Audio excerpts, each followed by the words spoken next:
In the autumn of 1913, a battleship hull was launched into the water. She resembled a larger version of an American ship built in 1906, the South Carolina class, but this vessel would be larger, more powerful, and British.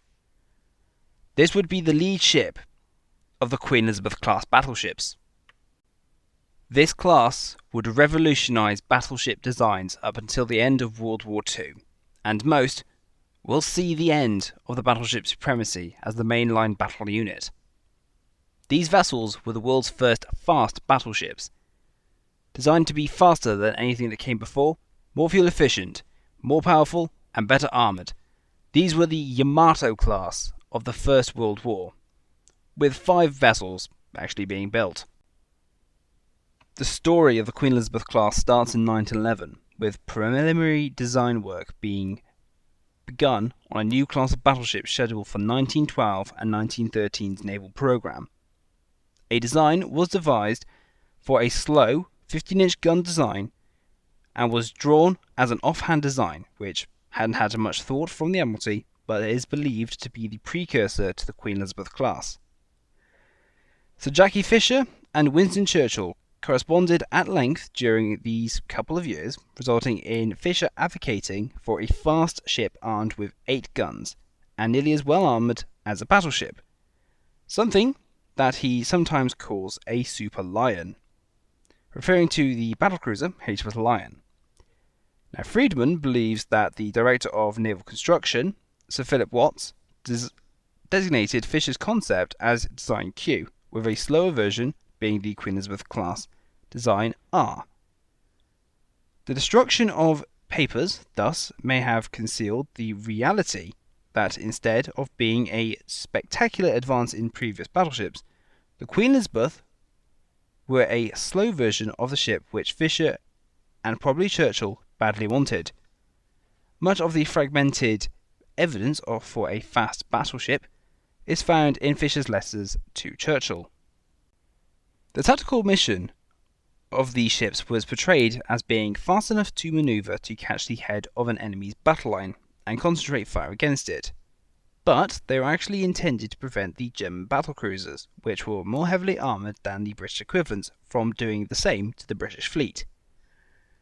A memo from Churchill to Rear Admiral Gordon Moore, who was the 3rd Sea Lord at the time, on October 27, 1912, stated, "The speed and power of the Queen Elizabeths is sufficient to protect the battle fleet against any turning movement by German battlecruisers." Influenced by Fisher, Churchill ordered development of a 42 caliber BL 15-inch Mark I gun using the codename 14-inch Experimental in January 1912. This was a risky decision as development for new heavy guns and their turrets were normally a multi-year project, and failure would seriously delay the completion of the ships. The first gun turret was successfully tested on the 6th of May 1914, likely to the much relief of the British Admiralty. The Admiralty decided on the design for the QEs on the 15th of June 1912, with the decision on whether they would solely use fuel oil deferred to a subsequent meeting. That meeting must have happened very shortly afterwards, because the design that received the board's stamp of approval the following day was oil-fueled. The design had not been optimized to burn fuel, but instead coal, and the fuel tanks had different requirements than the coal bunkers previously planned.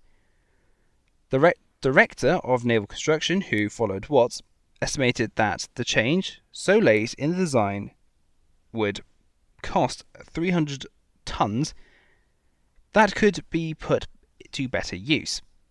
To guarantee a supply of oil in wartime, Churchill subsequently negotiated the Anglo-Persian Oil Convention.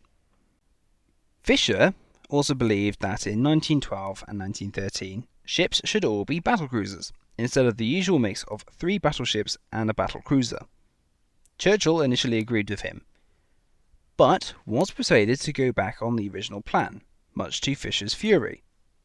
Given the speeds of the new ships, envisioned as 25 knots, it was decided that the battlecruiser would not be needed and a 4th battleship would be built instead. When the Federation of Malay States offered to fund a further capital ship, the Admiralty decided to add a fifth unit to the class, HMS Malaya. In some aspects, the ships did not fulfill their extremely demanding requirements. They were seriously overweight, as a result of which the draft was excessive, and they were unable to reach their planned top speeds of 25 knots. In the event, the combination of oil fuel and more boilers provided for a surface speed of about 23 knots, still a useful improvement over the traditional battle line of 21 knots, and they were just fast enough to be thought of as the first fast battleships. After Jutland, Admiral John Jellicoe was persuaded that the slowest ships of the fleet were only good for about 23 knots.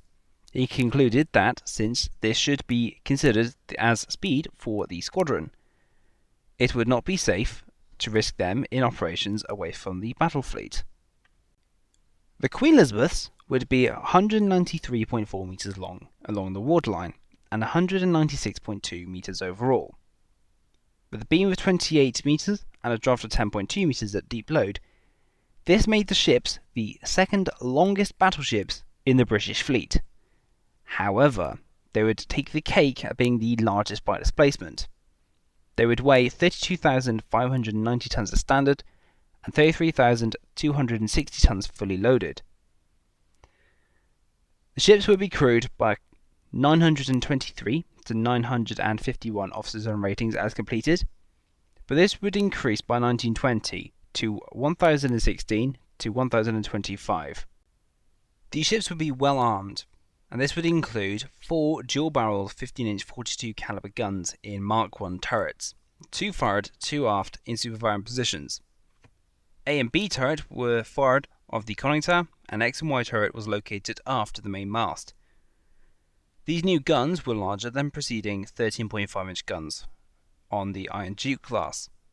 These weapons could fire out to 24,423 metres, and each gun would be able to elevate to 30 degrees, and each gun was supplied with 80 shells each, but this was later modified to hold 100 shells.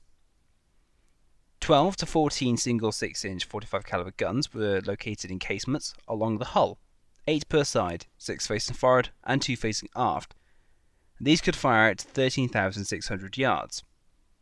It was quite apparent, after a couple of times at sea, that the aft turrets in casemates were not serviceable, and they were then subsequently removed and plated over. 2 single 3-inch anti-aircraft guns were also carried, and these had a maximum effective range of about 16,000 feet. 4 21-inch torpedo tubes were also carried, but these were in submerged mounts inside the hull, 2 per broadside, and these were capable of firing out to 8,000 yards. The Royal Navy ordered 4 vessels, Queen Elizabeth, Warspite, Valiant and Barham, all to be built, but the Federation of Malay States offered to fund a further capital ship, HMS Malaya. There was also a 6th vessel authorised, HMS Agincourt, but this is not to be confused with the turret farm battleship originally built for the Brazilians or Ottoman Empire. However, this ship was subsequently cancelled after the outbreak of the First World War. And so, 5 vessels would be built: QE, Warspite, Valiant, Barham, and Malaya, and they would all be built between 1912 and 1915, all commissioned by the start of February 1916. All the vessels took part in the First World War. Queen Elizabeth took part in the Dardanelles campaign, but missed Jutland, whereas the rest of the class would actually take part in the Battle of Jutland. After the war, all ships would be refitted and also modernised in the interwar period, to varying levels of refit.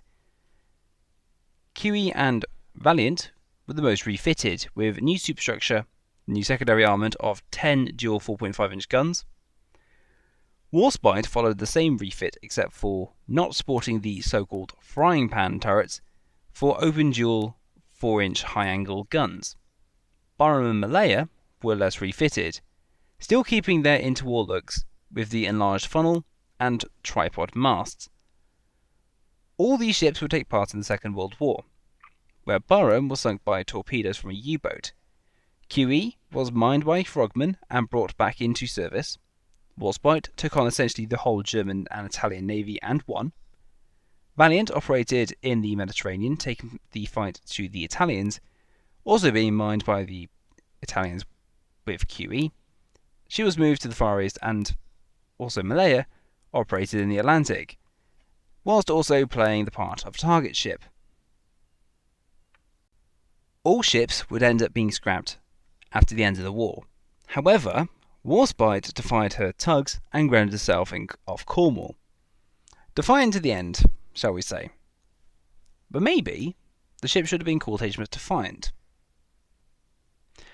But, as she wasn't, her name would be living on as the most decorated ship ever to grace the Royal Navy.